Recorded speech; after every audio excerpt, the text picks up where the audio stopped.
the replacement tail booms coming in the mail, but I figured I might as well work on fixing this one first.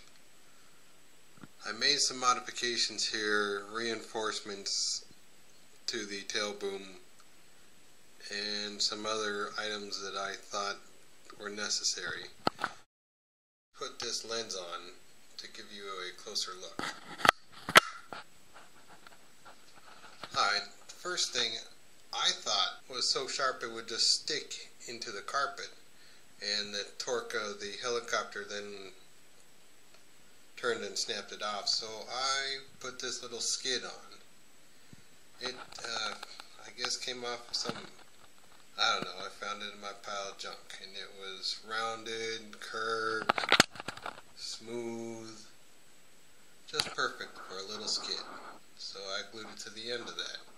Now this end does not stick into the carpet anymore.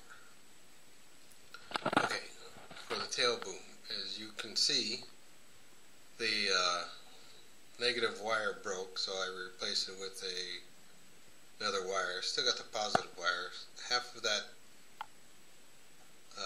insert housing is cracked, but what I did is I got some carbon rods, sanded them and super glued them, sanded them at the angles so they would meet. So I've got one on each side here that comes from the base up to the boom to hold it.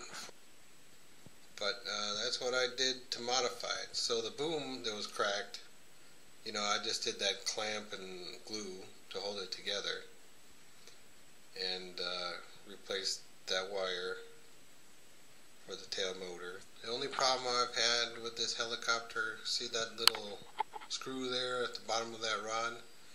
That whole lock ring had slid up 1/4 of an inch.